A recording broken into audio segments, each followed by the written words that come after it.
In this series, we've seen that a Christian, first of all, is someone who has found peace in the battle between grace and law. A Christian is someone who believes that on the cross, Jesus took the penalty for all of our wrongdoings. He got law. But a Christian also believes that on the cross, Jesus made it possible for God's grace to come to us. Christianity says that every human being was deserving of law. They were deserving of judgment. But Jesus Christ took our judgment on the cross and thereby offered us God's grace instead.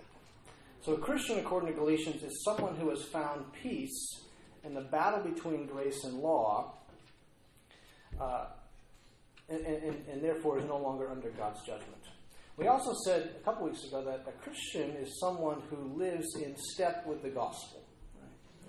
And so we talked about Galatians chapter 2, where Paul had a qualm against Peter, not because Peter was teaching the wrong thing, but that because at that moment in his life life was not in step with the gospel. And then last week we said that a Christian is someone who has a faith based on a promise. It was a promise made by God, and it was a promise fulfilled by God, if you remember, when he passed through the pieces of the animal in his covenant.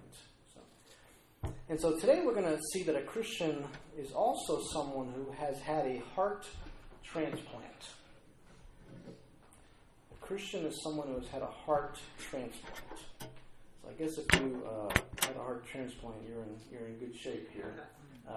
But spiritually speaking, of course. And so three things I want to talk about today. I want to talk about the nature of elementary faith.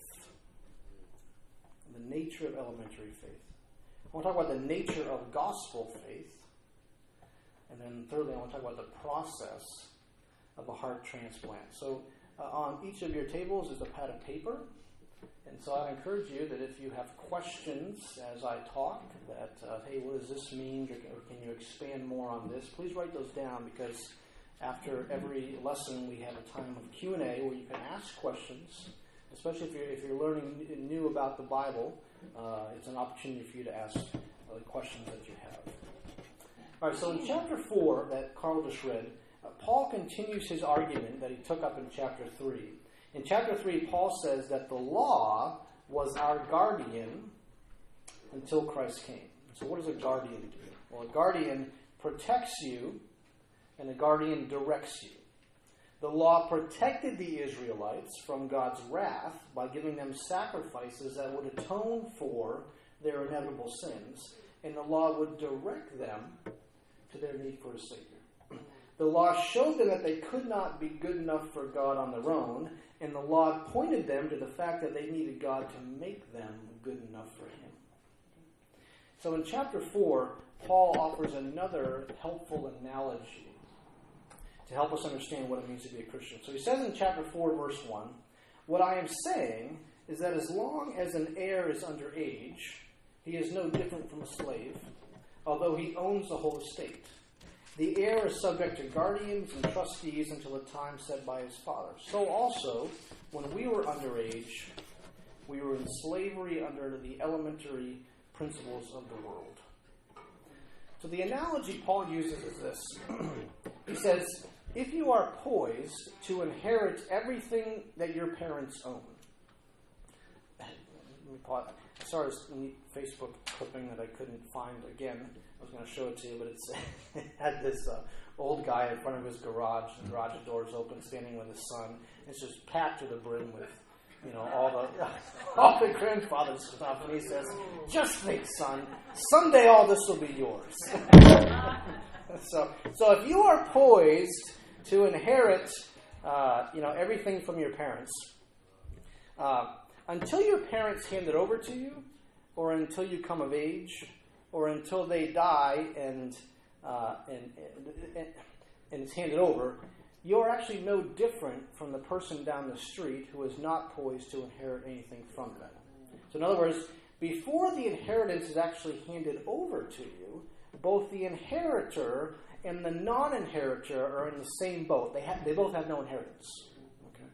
And so in biblical times, a child could be the owner of the estate by inheritance, But in his youthful years, let's say hypothetically that his parents died, he was under guardians and managers who guided him and prepared him so that when the time came for the inheritance to be his, which was usually around the age of 26, he was mature enough to handle that inheritance and not waste it. Okay? In the same way, Paul says, when you were under the law was your guardian and manager. The law prepared you for the inheritance you were poised to receive by guiding you and protecting you. And so just think about that. If the Jewish people did not have the law, they would have had no guide as to how to live their lives, and no protector to give them grace when they failed to live up to that law. The law guided them to do the right things, and the law provided a system of atonement whereby when they did not do the right things, they could be forgiven. Okay? And so all of that time under the law, Paul says, was during your childhood years. But now that Christ has come, you graduated. And so through Christ, you have now come of age, and you no longer need a guardian or manager because the inheritance is now yours. This is Paul's argument. Okay? And so, if we're honest, this is actually a very difficult chapter to understand, in part because it's hard to determine who Paul is actually talking to. So in verses 1 through 7, it seems like Paul is talking to Jewish Christians Jews who became Christians because he talks about the law. But then we get to verse 8, and he seems to be talking to Gentile Christians because he says, formerly when you did not know God, you were slaves to those who by nature are not God's. And so, and then what makes it even more difficult to understand is the fact that in each section, Paul says to both of them, to Jews and Gentiles, that both of you were no better than slaves before Christ. In verse 3, Paul said to the Jews, as best we can tell, so also when we were underage, we were in slavery. And then in verse 8 to the Gentiles, he says, formerly when you did not know God, you were slaves.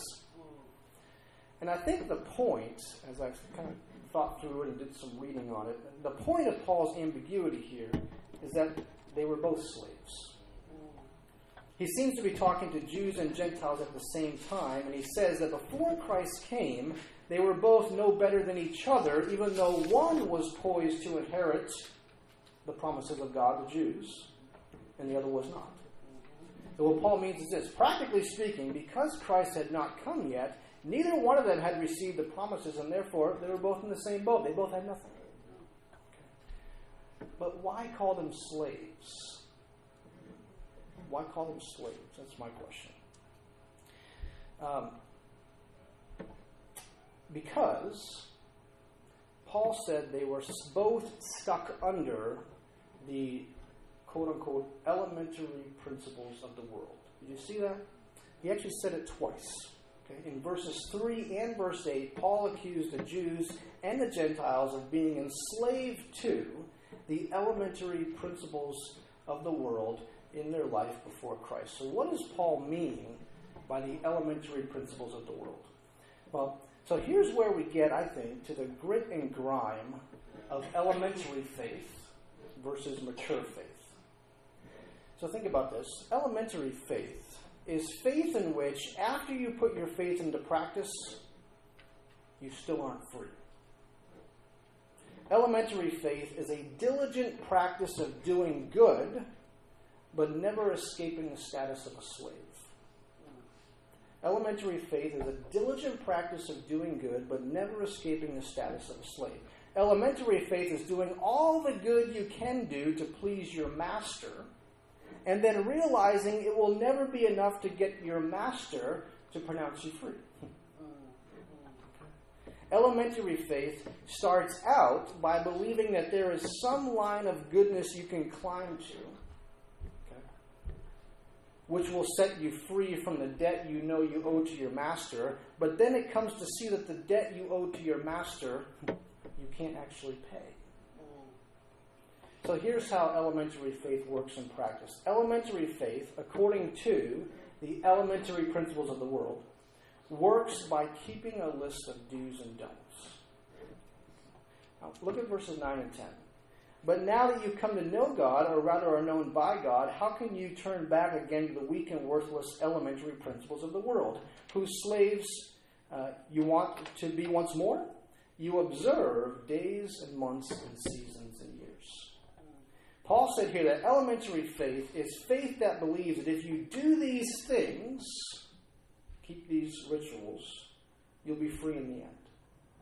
If you observe days and months and seasons and years, if you keep special feasts and holy days, and pray 3 times a day, and go to church at least twice a month, and tithe regularly, and vote,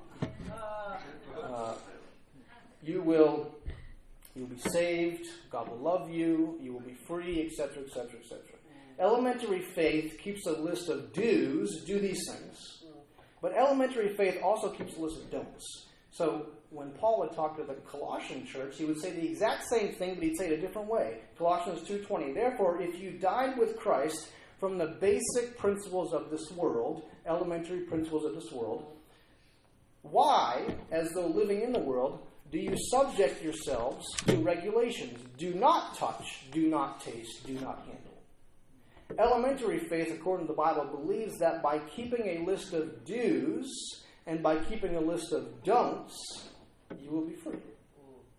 Therefore, the reason Jews and Gentiles were in the same boat of slavery before Christ was because they both lived by elementary principles of the world. They just practiced those elementary principles in different ways. The Jews had a certain list of do's and don'ts, right? And the Gentiles had a different list of do's and don'ts. And Paul says, because you're living by that elementary principle of religion of the world, neither one of you is free. And I want you to see that the elementary principles of the world that Paul was talking about here are the same elementary principles that many people believe today. Even if you don't consider yourself to be religious, you still believe that religion ought to follow these same elementary principles of the world. For example, you believe the good life, or the religious life, or the successful life is a life lived by the right list of do's and don'ts.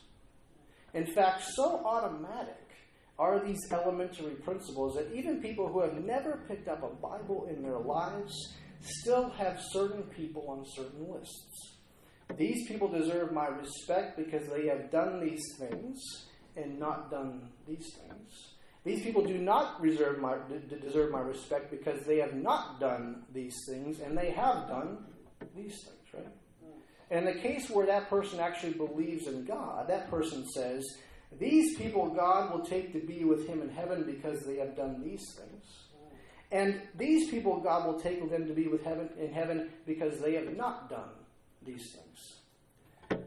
But Paul announces to the Galatians in this chapter that those elementary principles of the world are a bunch of hogwash that only led you to slavery. Elementary religion like this is enslaving.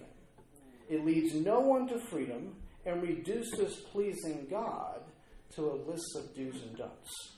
And Paul says that's elementary, and that's enslaving, and you better not go back to it. Okay? So we see the nature of elementary faith. Elementary faith is based on the elementary principles of the world in which pleasing God is reduced to a certain list of do's and don'ts. But then secondly, we see the nature of gospel faith. The nature of gospel faith. And so to get the nature of gospel faith, we have to consider something else Paul said to the church in Colossae. I just kind of briefly quote it for him. I'm going to quote the fuller context. In Colossians 2:21, Paul said, since you died with Christ to the elementary spiritual forces of the world, the elementary principles, right? Why, as though you still belong to the world, do you submit to its rules? Do not handle, do not taste, do not touch. These rules, which have to do with things that are all destined to perish with use, are based on merely human commands and teachings. Such regulations indeed have an appearance of wisdom with their self-imposed worship, their false humility, and their harsh treatment of the body, but they lack any value in restraining sensual indulgence. So recently I was talking to a friend of mine who set up his own profile on christianmingle.com not too long ago. I've never done that, never had to do that. My wife found me before I was even putting deodorant on. So I don't know much about dating. Yeah. But I was kind of very curious about how these dating sites work. And so I asked a few questions. And then I thought to myself later, like what would someone say if you asked them what they were looking for in a profile when they browse christianmingle.com? And what would you think of someone who said that the criteria they are looking for on christianmingle.com is they're looking for someone who says and does all the right things? I just want someone who says and does all the right things. What would you think of such a person? You'd think they're kind of naive, right? Because, I know a Hell's Angel down the street who can say and do all the right things, but I don't recommend you date him. Folks, the elementary principles of this world tell us that religion is all about getting us to say and do all the right things. Okay? But that's not what gospel faith says.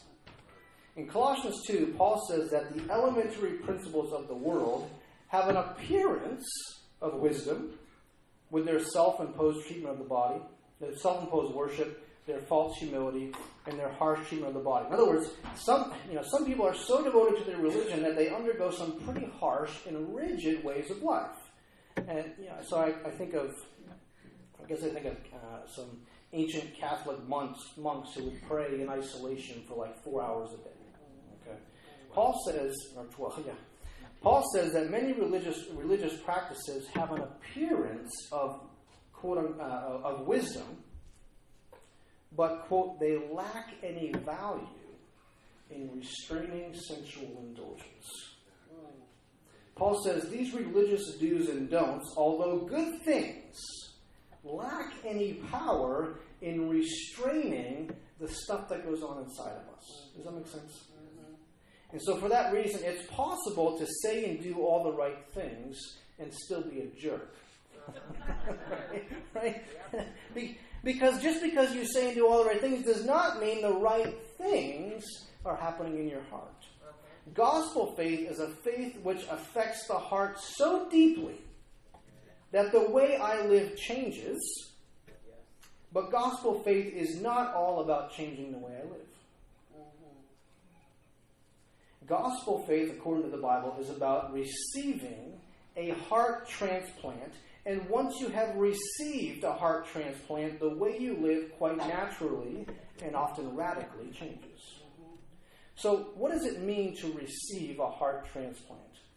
Well, to answer that, I think we need to look at this phrase, sensual indulgence, or your version may say, indulgence of the flesh.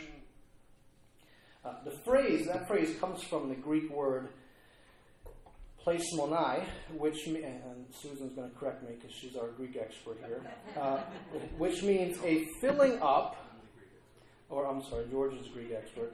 Susan's the Hebrew expert. It means a filling up or gratification. To indulge the flesh is to try to get everything out of it that can possibly be gotten. It is to squeeze every last drop of satisfaction out of the flesh.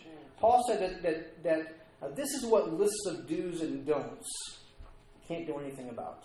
They cannot curb or stop our desire to overindulge ourselves in the things of this world. Let's go a little further than that. When the Bible talks about overindulging ourselves, it is usually not talking about wanting something bad too much.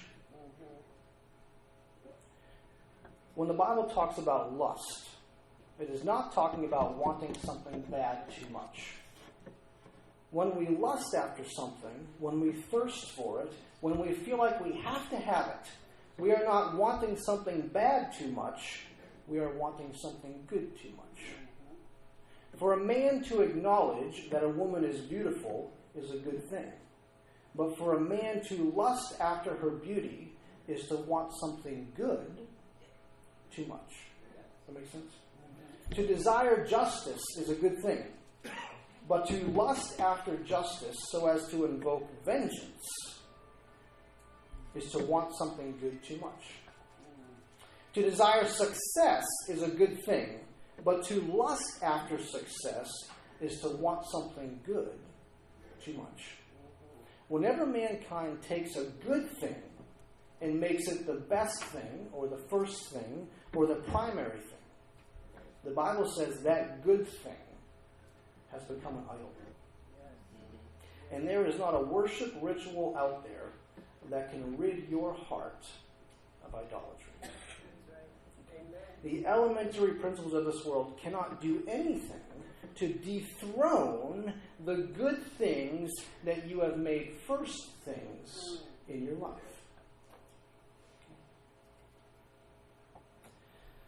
Gospel faith is not primarily concerned with getting you to do the right things. Gospel faith is concerned with dethroning your idols. Gospel faith is concerned with identifying those good things that you have made best things and giving them the boot. Gospel faith is about giving you a new heart, a heart that puts the best thing first and drapes everything else underneath it. So an idol is something in first place in your life that does not have the power to gratify you. For example, if you put your family in first place, you will find it cannot gratify you. If you put success in first place, you will find it cannot gratify you. If you put your career in first place, it'll let you down. If you put drugs or alcohol or comfort from pain in first place, you'll be empty. If you put a healthy marriage in first place, your marriage will not be healthy. If you put your good looks in first place, you'll never look good enough. If you put your reputation in first place, you'll become an obnoxious people pleaser. If you put a successful family in first place, your family will not be successful. The God of the Bible is jealous for first place in your life, not because he's insecure, but because he knows that whatever else you put in first place in your life, if it's not him, will destroy you and leave you empty. Amen. Gospel faith, folks, is concerned with dethroning your idols and enthroning Jesus Christ. Therefore, a Christian is not just someone who wants to do the right things. A Christian is someone who wants to do the right things because his heart has been melted to love the best thing. Amen. Christianity is primarily concerned with who has kingship over your heart, and secondarily concerned with what you do with your life. And I believe that if each of us had the chance to have a one-on-one with God, I don't know, first of all, that we actually accept that offer. If each of us had the chance to have a one-on-one with God, I think the first thing God would do is address our idolatry. I believe God would start our session together by saying, Shaun, why has this thing had first place in your heart and not me? And the reason he would ask this first is because every one of your behaviors derives from who has first place in your life. If I have a habit of lying, I have placed people's acceptance of me in first place and not Jesus. If I do drugs, I have placed my own relief from pain in first place and not Jesus. If I gamble away money, I have put escape or greed in first place and not Jesus. If I am a workaholic, I have put success in first place and not Jesus. If I am addicted to pornography, I have placed my need for relationship in first place and not Jesus. And what Jesus wants to do is assume the role of king of your heart from the throne. He wants to assume the role of king of your heart, and from the throne of your heart, begin to allow you to experience many of the good things you want without those good things becoming any more than good things for you. And this means that if Jesus assumes the role of king of your heart, then when he's on the throne of your heart, this means that your work can be about serving people, not about using them to put yourself on a pedestal. Amen.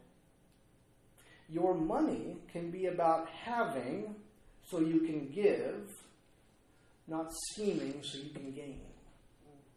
Your family can be about nurturing people in faith to Christ, not showing the world just how put together you all are. So we see the nature of elementary faith. We see the nature of gospel faith. Gospel faith is primarily concerned with dethroning your idols and enthroning Jesus Christ, and secondarily concerned with the do's and don'ts. Lastly, and we'll close with this, we see the process of a heart transplant. So how do we dethrone the idols of our heart? How do we clear out the throne of our heart so that Jesus can ascend there and stay there? How do we do it? Well, I think there are two hints in this passage for how we do it. The first hint is found in verse 4, and the second hint is found in verse 9. Verse 4 says, "But when the set time had fully come, God sent his Son, born of a woman, born under the law." And verse 9 says, "But now that you know God, or rather are known by God, how is it that you are turning back to those weak and miserable elementary forces?" These two verses point to something crucial to see if you're going to have a heart transplant. The most wonderful thing about Jesus is not that he did miracles. The most wonderful thing about Jesus is not that he taught some pretty earth-changing ethics. The most wonderful thing about Jesus is not even that he rose from the dead. The most remarkable thing about Jesus is that he came to know us. When we have idols in our heart, we have them there because we want people to know us a certain way. We want their praise, we want their affirmation, we want their respect, and so we fight to get to the top, or we cave to peer pressure. We have idols because we want people to know us a certain way. But Jesus Christ is the only God you could choose who actually intentionally came to know you. Oh, thank you. Thank you. The most remarkable thing about Jesus is not that we can know him. It's that he came to know us. Thank you. Okay? Jesus is not an idol on the shelf waiting for us to notice him. Jesus is a God on the ground coming to know us. Thank you. Thank you. And let me tell you, nothing else you place in first place in your life will take as much interest in you as Jesus does. Amen. Your idols don't desire to give to you, they desire to take from you. Your idols do not seek you out, you sought them out. Your idols cannot promise you anything, but Jesus Christ has promised you everything. Thank you. Thank you. And when Paul says that Jesus came to know us, he does not mean that Jesus came to read our bio. Mm-hmm. Jesus came to know you better than you know yourself. He came to fill you, he came to overflow you, he came to relieve you, and he came to restore your joy. He came to live in you. Verse 6 says, "Because you are his sons, God sent the Spirit of his sons into our hearts, the Spirit who calls out, Abba, Father." That phrase, Abba, Father, is a term of endearment. What you need to see in order for your heart to be transplanted is that Jesus Christ did not come to give you 5 steps to know him. Jesus Christ stepped down to know you. Thank you. Thank you. Thank you. Thank you. And I think if we're honest, every one of us, our worst fear is being known and not being loved. If you've ever been known by your parents and they rejected you, that may be the worst pain you've ever felt. We fear people knowing us, and because they know us, not loving us. We fear that if people knew us for who we really were, they would reject us, and so most of us only show people our good side. But Jesus Christ, seeing every dark side, came to know us still. Thank you. Is your heart moved by this? Is your heart gripped by it? Do you see how close He is and how He is coming to you? Do you see that the more you come to know Him, the more He desires to reveal Himself to you? Are you ready to dethrone your idols and enthrone Jesus Christ in your heart? If you've not done so already, I plead with you to enthrone Jesus Christ over your heart today by confessing your belief in Him and by being baptized this very day. Amen.